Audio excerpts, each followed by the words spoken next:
নেকি? বহুত বহুত ধন্যবাদ, খুব ভাল লাগিছে আহি, সকলোকে মোৰ অভিনন্দন জনালো। সন্মানীয় মন্ত্ৰী ৰমেশ পেগু ডাঙৰীয়া, মিচিং স্বায়ত্তশাসিত পৰিষদৰ মুখ্য কাৰ্যবাহী সদস্য পৰমানন্দ চাৰিঙীয়া ডাঙৰীয়া, সাংসদ প্ৰধান বৰুৱা ডাঙৰীয়া, সন্মানীয় বিধায়ক ভুৱন পেগু ডাঙৰীয়া, মোৰ সতীৰ্থ মন্ত্ৰী জয়ন্ত মল্ল বৰুৱা ডাঙৰীয়া, সঞ্জয় কিষাণ ডাঙৰীয়া, সন্মানীয় বিধায়ক নৱ দলে ডাঙৰীয়া, সন্মানীয় বিধায়ক ভুৱন গাম ডাঙৰীয়া, আমাৰ মাজত উপস্থিত সন্মানীয় বিধায়ক মানৱ ডেকা ডাঙৰীয়া, দেউৰী স্বায়ত্তশাসিত পৰিষদৰ মুখ্য কাৰ্যবাহী সদস্য ভৈৰৱ দেউৰী ডাঙৰীয়া, সোণোৱাল কছাৰী স্বায়ত্তশাসিত পৰিষদৰ মুখ্য কাৰ্যবাহী সদস্য টংকেশ্বৰ সোণোৱাল ডাঙৰীয়া, বড়ো কছাৰী ৱেলফেয়াৰ কাউন্সিলৰ CEM লিহিনেশ্বৰ বসুমতাৰী ডাঙৰীয়া, আৰু আজিৰ সভাত উপস্থিত TMPK সভাপতি তিলক দলে ডাঙৰীয়া আৰু সন্মানীয় বিশিষ্ট ব্যক্তিসকল, আই মাতৃসকল আৰু যুৱক যুৱতী বন্ধু বান্ধৱীসকল। অসমৰ এক প্ৰাচীন আৰু অন্যতম ভূমিপুত্ৰ মিচিংসকলৰ জাতীয় ছাত্ৰ সংগঠন টাকাম মিচিং পৰিং কবাঙৰ উদ্যোগত আয়োজিত নৱম সংখ্যক মিচিং যুৱ মহোৎসৱত যোগদান কৰিবলৈ পাই মই সঁচাকৈয়ে আনন্দিত হৈছো। ইয়াৰ আগতে যুৱ মহোৎসৱত অহাৰ মোৰ সৌভাগ্য হোৱা নাছিল।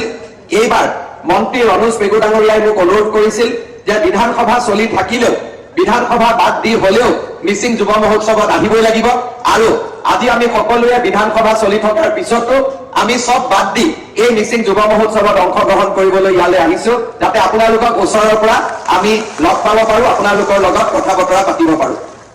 অসমৰ অন্যতম প্ৰধান জনজাতীয় জনগোষ্ঠী মিচিংসকলে নিজৰ আদিস্থান ইয়াং চিকিয়াং আৰু হুৱাংহু নদীৰ উপত্যকা অঞ্চলৰ পৰা বাসস্থানৰ উপযোগী ঠাই বিচাৰি তিব্বত অভিমুখে প্ৰব্ৰজন কৰিছিল।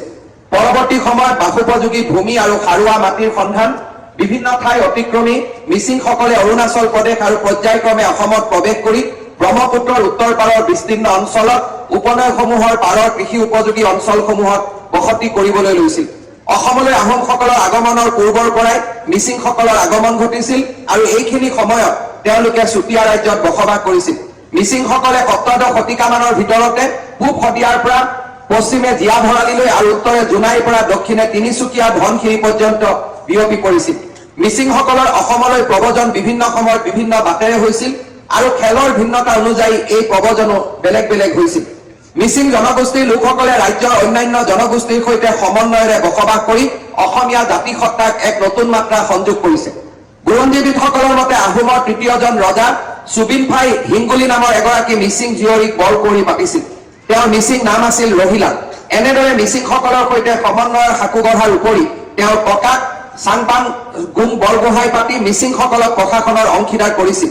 মিৰি বৰগোহাঁই বুলি খ্যাত এইগৰাকী বিষয়াই স্বৰ্গদেউ চুকাম্ফাৰ শাসনকাললৈ আহোমৰ দ্বিতীয়গৰাকী ঘাই মন্ত্ৰী হিচাপে কাৰ্যনিৰ্বাহ কৰিছিল। আহোমৰ ৰাজত্ব কালত মিৰি সন্দিকৈ নামৰ এটা সামৰিক পদ আছিল। মিৰি সন্দিকৈ পদটোৰ উৎপত্তিৰ সন্দৰ্ভত আহোম ট্ৰাইবেল ৰিলেশ্যনে পলিটিকেল ষ্টাডি গ্ৰন্থত উল্লেখ কৰিছে যে বৰগোহাঁই পৰিয়ালৰ ভোগোলা গোহাঁই কোনো সতি সন্তি নথকাত তেওঁ টাও চুলুংৰি নামৰ এজন মিৰি যুৱকক আহোমৰ ৰীতিমতে থাওমং নাম দি তুলনীয়া পুত্ৰ হিচাপে ডাঙৰ দীঘল কৰিছিল। গোহাঁইৰ এই তুলনীয়া পুত্ৰজনকে মিৰি সন্দিকৈ পদত অধিষ্ঠিত কৰা হৈছিল, যি পদবী বৰফুকনৰ ঠিক তলতে আছিল। গদাধৰ সিংহৰ দিনত এই মিৰি সন্দিকৈ বংশৰে এজনক শদিয়াৰ শাসনকৰ্তা পতা হৈছিল। আনহাতে শৰাইঘাট যুদ্ধৰ সময়ত বৰফুকনে মিৰি সন্দিকৈ পাণ্ডুত সৈন্য পৰিচালনাৰ দায়িত্ব দিছিল। ইপিনে পাহাৰৰ মিচিং আৱৰ আৰু দফলাৰ আক্ৰমণ প্ৰতিহত কৰাৰ বাবে আহোমে মিৰি বৰুৱা নামৰ আন এটা পদবীৰ সৃষ্টি কৰিছিল, যিয়ে যোৰহাটৰ ওচৰৰ বৰিগাঁৱত বাহৰ পাতি আক্ৰমণকাৰীসকলক বশ কৰাৰ পদক্ষেপ লৈছিল। এই মিৰি বৰুৱাৰ অধীনতে ধনুবিদ্যাত পাকৈত একাংশ মিচিং সৈনিক আছিল। এনেদৰে পাহাৰীয়া মিচিঙৰ বাৰ্তা জনাই থকাৰ বাবে স্বৰ্গদেউ প্ৰতাপ সিংহৰ ৰাজত্ব কালত মিৰি কটকী নিয়োগ কৰা হৈছিল। এনেদৰে মিৰি সন্দিকৈ মিৰি কটকী বৰুৱা শইকীয়া পাটগিৰি গাঁওবুঢ়া বা গাম আদি পদত মিচিং লোকক নিযুক্তি দি আহোমসকলে ৰাজ্যৰ শান্তি শৃংখলা ৰক্ষাৰ লগতে কৰ কাটল উঠোৱা, প্ৰশাসনীয় কাম কাজ চলোৱা, দুভাষী কাম কৰোৱা আদি কাৰ্যবোৰ সম্পাদন কৰিছিল। বিশেষতঃ আহোম সৈন্য বাহিনীত মিচিং কাৰী সৈনিকসকলৰ ভূমিকা গুৰুত্বপূৰ্ণ আছিল। আহোমৰ শাসনকালত মিচিংসকলে নিজৰ দক্ষতা আৰু সাহসেৰে বিৰচিত সন্মান লাভ কৰিবলৈ সক্ষম হৈছিল। সেই সময়ৰ পাহাৰৰ জনগোষ্ঠী বিশেষকৈ নগা আৰু আৱৰসকলক ভেটিব পৰা একমাত্ৰ শক্তি আছিল মিচিংসকল। আৱৰসকলে চলোৱা আতিশায্য ৰোধ কৰাৰ বাবে মিচিং সৈনিকসকলক আগুৱাই গৈ তাক প্ৰতিহত কৰিবলৈ সক্ষম হৈছিল।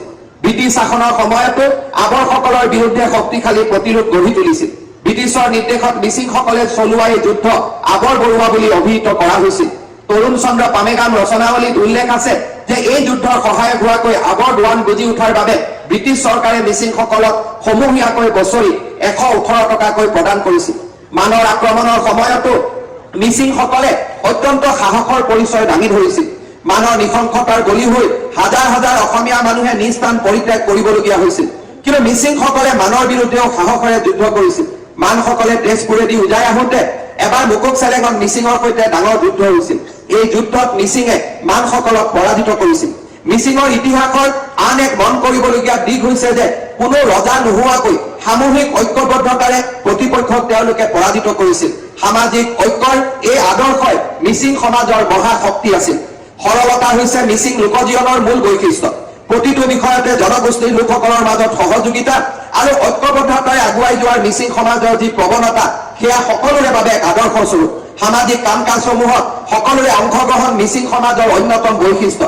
এই জনগোষ্ঠীৰ সামাজিক দায়বদ্ধতাও লেখত হ'বলগীয়া। নৱ প্ৰজন্মই যাতে সমাজৰ সৈতে সংযুক্ত হৈ থাকি বিকাশমুখী চেতনাৰে আগুৱাই যাব পাৰে তাৰ বাবে প্ৰতিখন গাঁৱতে থকা মিম্বৰ য়াংমেন মিম্বৰ নামৰ অনুষ্ঠানটোৱে যুৱক যুৱতীসকলক নৈতিকতা প্ৰমূল্যবোধ আৰু সুশৃংখলিতভাৱে জীৱনৰ বাটত আগুৱাই যোৱাৰ বাবে প্ৰেৰণা যোগায়। পৰম্পৰাগতভাৱে প্ৰতিখন মিচিং গাঁৱতে একোখনকৈ কৌবান বা গাঁও সভা থকা দেখা যায়। তদুপৰি প্ৰতিখন মিচিং গাঁৱত এটা মুৰংঘৰ থকাটো প্ৰাচীন পৰম্পৰা আছিল। মিচিং জনগোষ্ঠীৰ সাংস্কৃতিক জীৱন ধাৰাও অতি বৰ্ণিল। অসমীয়া সংস্কৃতিক বিশিষ্ট স্বৰূপ প্ৰদানৰ দিশত মিচিং জনগোষ্ঠীৰ অপৰিসীম ভূমিকা আছে। প্ৰকৃতিৰ সৈতে নিবিড়ভাৱে সৃষ্ট ইয়াৰ সাংস্কৃতিক জীৱনবোধে জনগোষ্ঠীটোক কৰ্মোদ্যমে আগুৱাই যোৱাৰ বাবে প্ৰেৰণা যোগাই আহিছে। সামাজিক আৰু ধৰ্মীয় দৃষ্টিকোণৰ পৰা উদযাপিত উৎসৱসমূহে সামাজিক সুন্দৰতা আৰু আধ্যাত্মিক চেতনাৰ শক্তিশালী ধাৰা প্ৰবাহিত কৰি আহিছে।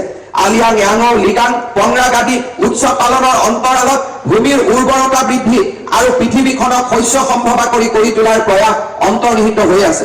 জনগোষ্ঠীটোৰ লোক সাহিত্য, লোকবাদ্য, লোকসাধু, লোককথা, লোককলাৰ মাজেৰেও প্ৰাচীন সাংস্কৃতিক পৰম্পৰাৰ চহকী প্ৰতিফলন দেখিবলৈ পোৱা যায়। এই সম্পৰ্কত অসমৰ জনজাতি আৰু সংস্কৃতি গ্ৰন্থত সংগীতৰ মাধ্যমেৰে কিদৰে কৃষ্ণ ভক্তিৰ সোঁত প্ৰবাহিত আছিল সেই কথা উল্লেখ আছে। মিচিংসকলে সুকীয়া ৰূপেৰে আধ্যাত্মিক জীৱন পালন কৰি আহিছে। এই জনগোষ্ঠীৰ লোকসকলে কোনো দেৱতা বা দেৱীক পূজা নকৰে। উপস্যা শক্তিৰূপে দংনি পংলক উপৰিপুৰ কীট পতংগ আদি সকলোৰে নাম সকাম নিকামক স্মৰণ কৰে। কিন্তু তেওঁলোকে প্ৰশস্তি নাগায়, বৰঞ্চ সকলোকে সাক্ষীৰূপে থাকিবলৈহে স্মৰণ কৰে। মিচিংসকলৰ প্ৰতিটো মাংগলিক কাৰ্যতে দংনি পলক সাক্ষীৰূপে থাকিবৰ কাৰণে নিবেদন কৰে। আনকি শপত লোৱাৰ সময়তো দনি পলৰ নাম লয়। মিচিংসকলৰ ধৰ্ম বিশ্বাসৰ পৰম্পৰা বিৱৰ্তন তত্ত্বৰ আধাৰত প্ৰতিষ্ঠিত। পাহাৰ এৰি ভৈয়ামলৈ প্ৰব্ৰজন কৰাৰ পিছত মিচিংসকল নৱবৈষ্ণৱ আন্দোলনৰ দ্বাৰাও প্ৰভাৱিত হৈছিল। এনে এক চহকী ঐতিহ্য আৰু লোককৃষ্টিৰ অধিকাৰী মিচিং জনগোষ্ঠীৰ শৈক্ষিক ভাষা সাহিত্য আৰ্থ সামাজিক তথা সামাজিক উত্তৰণৰ লগতে সাংস্কৃতিক চেতনাবোধ শক্তিশালী কৰি অহাত TMPকে অন্যতম মুখ্য ভূমিকা লৈ আহিছে। দায়িত্বশীল আৰু গৌৰৱান্বিত মিচিং জাতিৰ পুনৰ উত্থান আৰু মিচিং জনজাতিকে ধৰি অন্যান্য ভৈয়াম জনজাতিৰ গৌৰৱময় অগ্ৰগামী যাত্ৰাত TMPকে জন্ম আছিল এক ঐতিহাসিক আৰু যুগান্তৰকাৰী পদক্ষেপ। মেদিনী মোহন দলে সোণাধৰ পাতিৰ কুমচন পাংগিং মধুৰাম পেগু দেৱেন পেগুৰ দৰে উদ্যমী মিচিং যুৱকৰ প্ৰচেষ্টাত 1971 চনৰ 16 আৰু 17 অক্টোবৰত অসম অৰুণাচল সীমান্তৰ জোনাইত অনুষ্ঠিত এক সভাত অসম নেফা মিচিং ছাত্ৰ সন্থা গঠন হৈছিল। পিছলৈ অসম অৰুণাচল মিচিং ছাত্ৰ সন্থা নামেৰে আৰু 1977 চনৰ 24 মে দেৰগাঁও চৌগুৰি গাঁৱত অনুষ্ঠিত প্ৰতিনিধিত্বমূলক সভাত সদৌ মিচিং ছাত্ৰ সন্থা নামেৰে এই সংগঠনটি নামাঙ্কিত হয়। 1985 চনত মাজুলীৰ জেংৰাইমুখৰ অনুষ্ঠিত অধিৱেশনত ঐতিহাসিক সিদ্ধান্ত গ্ৰহণ কৰি এই ছাত্ৰ সন্থাৰ নাম টাকাম মিচিং পৰিং কৌবাং বুলি পুনৰ নামাকৰণ হয়। প্ৰতিষ্ঠা কালৰ পৰাই মিচিং জনজাতি ছাত্ৰ ছাত্ৰীসকলক একত্ৰিত কৰি উন্নত আৰু পাৰম্পৰিক বুজাবুজিৰ ভিত্তিত জাতিটোৰ অৰ্থনীতি, শিক্ষা, সংস্কৃতি, পৰম্পৰা, ভাষা আৰু সাহিত্য আগুৱাই নিয়াত TMPকে বলিষ্ঠ ভূমিকা লৈ আহিছে। TMPকে কেৱল ছাত্ৰ ছাত্ৰীৰ জ্বলন্ত সমস্যাৰ মাজতে সীমাবদ্ধ নাথাকি মিচিং জাতিৰ সৰ্বতো প্ৰকাৰৰ বিকাশৰ কাৰণে ইয়াৰ আৰ্থ সামাজিক ৰাজনৈতিক আদি বিভিন্ন সমস্যাৰ লগত ওতঃপ্ৰোতভাৱে জড়িত হৈ ইয়াৰ সমাধানৰ বাবে কাৰ্য ব্যৱস্থা গ্ৰহণ কৰি আহিছে। আৰ্থ সামাজিক আৰু শৈক্ষিক দিশৰ লগতে মিচিং অধ্যুষিত অঞ্চলসমূহে সন্মুখীন হোৱা বানপানী, গৰাখহনীয়া গ্ৰস্তসকলৰ পুনৰ সংস্থাপন, নিবনুৱা সমস্যা, ভাষা সংস্কৃতি, পথ যোগাযোগ আদি বিভিন্ন সমস্যাসমূহ সমাধানৰ লগতে সুস্থ সবল সমাজ গঢ় দিয়াৰ বাবে দীৰ্ঘদিন ধৰি TMPকে প্ৰচেষ্টা আগবঢ়াই আহিছে। সুযোগ্য নেতৃত্বৰে কেৱল মিচিং জনজাতিৰে নহয়, ৰাজ্যৰ সমগ্ৰ জনজাতীয় সমাজত TMPকে এক মৰ্যাদাপূৰ্ণ স্থান দখল কৰিবলৈ সক্ষম হৈছে। TMPকে আজি অঞ্চলটোৰ শৈক্ষিক, সামাজিক, ৰাজনৈতিক জীৱন ধাৰাৰ এক অবিচ্ছেদ্য অংগ হৈ পৰিছে। ন্যায়, পিছপৰা লোকৰ মৰ্যাদা আৰু সকলোৰে বাবে প্ৰগতিৰ যাত্ৰা বিগত 5 দশক ধৰি TMPকে আপোচবিহীন স্থিতি গ্ৰহণ কৰি জনসাধাৰণৰ কাষত থিয় দিছে। মই আজিৰ নৱম মিচিং যুৱ মহোৎসৱৰ এই সুন্দৰ দিনটোত TMPকে আকৌ এবাৰ মোৰ অন্তৰৰ শুভকামনা যাচিছো আৰু তেওঁলোকে যাতে মিচিং সমাজক সদায় সুস্থভাৱে নেতৃত্ব দি যায় তাৰ বাবে মই অনুৰোধ আৰু শুভকামনা জনাইছো। শ্ৰদ্ধাৰ ৰাইজ, আমাৰ জনজাতীয় সমাজখনে অসমীয়া সমাজক বৰ্ণিল ৰূপ প্ৰদান কৰিছে। আজি অসমীয়া সমাজখনৰ যি বৰ্ণাঢ্য ৰূপ, সেই বৰ্ণাঢ্য ৰূপৰ আঁৰতে লুকাই আছে জনজাতীয় কলা, কৃষ্টি আৰু সংস্কৃতি। জনজাতীয় কলা, কৃষ্টি আৰু সংস্কৃতিক বাদ দি আমি অসমীয়া সমাজখনৰ ভৱিষ্যত দেখা নাপাওঁ। আজি মিচিং সমাজৰ ভাষা, ৰীতি নীতি, ইয়াৰ পৰম্পৰাই অসমীয়া সমাজত গভীৰভাৱে চাপ পেলাইছে। অসমৰ প্ৰতিজন জনপ্ৰিয় গায়কে তেওঁলোকৰ গীত ৰচনা কৰোঁতে মিচিং সমাজৰ ভাষা, মিচিং সমাজৰ পৰম্পৰা, মিচিং সমাজৰ লোক কৃষ্টি আৰু লোক সংস্কৃতিক কেন্দ্ৰীয় চৰিত্ৰ হিচাপে আগবঢ়াই লৈ অহা আমি সকলোৱে প্ৰত্যক্ষ কৰিছো। মই বিশ্বাস কৰো যে অসমৰ জনজাতীয় লোকসকলে নিজৰ কলা, কৃষ্টি, সংস্কৃতি, ভাষা, ধৰ্ম যিমানেই সংৰক্ষণ কৰিব সিমানেই আমাৰ শিপা শক্তিশালী হ'ব আৰু আমাৰ জনজীৱন আগুৱাই যাব। আৰু সেইবাবে আমাৰ চৰকাৰখনে দায়িত্ব লোৱাৰ পৰাই জনজাতীয় লোকসকলৰ কলা, কৃষ্টি, সংস্কৃতিক আগবঢ়াই লৈ যোৱাৰ বাবে আৰু তেওঁলোকৰ ন্যায্য অধিকাৰক স্বীকৃতি দিয়াৰ বাবে আমি নিৰন্তৰ প্ৰয়াস আৰু প্ৰচেষ্টা কৰিছো। এই প্ৰচেষ্টাৰ অংশৰূপে যোৱা 1 জানুৱাৰী আমাৰ চৰকাৰৰ কেবিনেট বৈঠকে মিচিং স্বায়ত্তশাসিত পৰিষদক সাংবিধানিক মৰ্যাদা দিবলৈ কেন্দ্ৰীয় চৰকাৰৰ ওচৰত আবেদন কৰিছে। মই বিশ্বাস কৰো যে সাংবিধানিক মৰ্যাদাৰে শক্তিশালী হৈ মিচিং স্বায়ত্তশাসিত পৰিষদে মিচিং সমাজক আৰু অধিক সেৱা কৰিবলৈ আগবাঢ়ি যাবলৈ সক্ষম হ'ব। মিচিং যুৱ মহোৎসৱৰ প্ৰাৰম্ভণিৰ কাৰণ আৰু প্ৰাৰম্ভণিৰ যি এক ডাঙৰ আদৰ্শ আছিল তাৰ বিষয়ে শিক্ষামন্ত্ৰী ৰমেশ পেগু ডাঙৰীয়াই আপোনালোকৰ আগত ব্যাখ্যা দাঙি ধৰিছে। মই এই অনুষ্ঠানত প্ৰথমবাৰৰ বাবে আহিছো, কিন্তু এই অনুষ্ঠানত প্ৰৱেশ কৰিয়েই ইয়াৰ যিটো স্পন্দন, ইয়াৰ যিটো প্ৰাণৱন্ত আৰু ইয়াৰ যি জীৱন্ত ৰূপ মই প্ৰত্যক্ষ কৰিছো তাক লৈ মই সঁচাকৈ গৌৰৱ অনুভৱ কৰিছো। মই বিশ্বাস কৰো যে 9টা বছৰৰ পিছত এই মিচিং যুৱ মহোৎসৱক আমি আৰু এক নতুন ৰূপ দিয়াৰ ফালে আগুৱাই লৈ যোৱাৰ প্ৰয়োজনীয়তা আছে। এই যুৱ মহোৎসৱৰ লগতে মিচিং সমাজৰ খাদ্য, মিচিং সমাজৰ সাজ পোছাক আৰু মিচিং সমাজৰ কলা, কৃষ্টি আমি বহল ভিত্তিত আৰু আগুৱাই লৈ যোৱাৰ বাবে আমি প্ৰচেষ্টা কৰিব লাগে। হৰ্ণবিল ফেষ্টিভেলে নাগালেণ্ডত যেনেকে এক প্ৰাণৰ স্পন্দন গঢ়ি তোলে, সেই ধৰণে মিচিং যুৱ মহোৎসৱে এই কাৰেং চাপৰিৰ লগতে সমগ্ৰ মিচিং অধ্যুষিত অঞ্চলবিলাকক এক নতুন ৰূপলৈ লৈ যাব পাৰে। মই আমাৰ উদ্যোক্তাসকলক অনুৰোধ কৰিম যে দেশৰ বিভিন্ন অঞ্চলত প্ৰচলিত যুৱ মহোৎসৱসমূহৰ সফলতাক অধ্যয়ন কৰি আৰু আমাৰ যিটো মূল আৰু মৌলিকতাক ৰক্ষা কৰি আমি এই যুৱ মহোৎসৱক আৰু এক নতুন পৰ্যায়লৈ লৈ যোৱাৰ বাবে আমি প্ৰচেষ্টা কৰিব লাগিব। অহাবাৰ মিচিং যুৱ মহোৎসৱে 10টা বছৰত ভৰি দিব। মই বিশ্বাস কৰো যে লাহে লাহে এই কাৰেং চাপৰি অঞ্চলটো যুৱ মহোৎসৱৰ লগত খাপ খোৱাকৈ আমি ইয়াক নিৰ্মাণ কৰিব লাগিব। প্ৰতিখন গাঁৱৰ প্ৰতিনিধি আহি ইয়াত যাতে থাকিব পাৰে, ইয়াতে যাতে বিভিন্ন মঞ্চ তৈয়াৰ কৰি বিভিন্ন অনুষ্ঠান সমান্তৰালভাৱে ৰাইজক দেখুৱাব পাৰে, সেই ধৰণৰ এক নতুন আধুনিক চিন্তাও আমি কৰিব লাগিব। আৰু এই ক্ষেত্ৰত আমাৰ ৰাজ্য চৰকাৰৰ পৰা যিমান সহযোগিতাৰ প্ৰয়োজন হ'ব আমি সিমান সহযোগিতা আগবঢ়োৱাৰ আজি আপোনালোকক প্ৰতিশ্ৰুতি দিছো। শ্ৰদ্ধাৰ ৰাইজ, মই বিশ্বাস কৰো যে মিচিং লোকসকলৰ যি লোককৃষ্টি, লোককলা আৰু আমাৰ যি জীৱন্ত ঐতিহ্য আছে তাক আমি যেতিয়াই বহল সমাজৰ বুকুলৈ আগবঢ়াই লৈ যাম সি আমাৰ সমগ্ৰ অসমখনকে জগত সভাত প্ৰতিষ্ঠা কৰাত সহায়ক হ'ব। মই আজিৰ এই দিনটোত পুনৰ এবাৰ TMPকে নেতৃত্বত ধন্যবাদ জনাইছো। আৰু আজিৰ অনুষ্ঠান উপভোগ কৰিবলৈ অহা আটাইকে মই পুনৰ এবাৰ অভিনন্দন জনাইছো। ইয়াত আহিয়ে আমি ডক্টৰ ভূপেন হাজৰিকাৰ সুন্দৰ গীত মিচিং আৰু অসমীয়াত একেটা লয়, একেটা সুৰ, একেটা মাদকতা যি সুন্দৰভাৱে আমি দেখিবলৈ পালো তাক দেখি মোৰ ৰাতিটো নাজা লাগিছে যে ৰাতি মই ইয়াতো আহি অনুষ্ঠান চোৱাৰ বাবে চেষ্টা কৰো।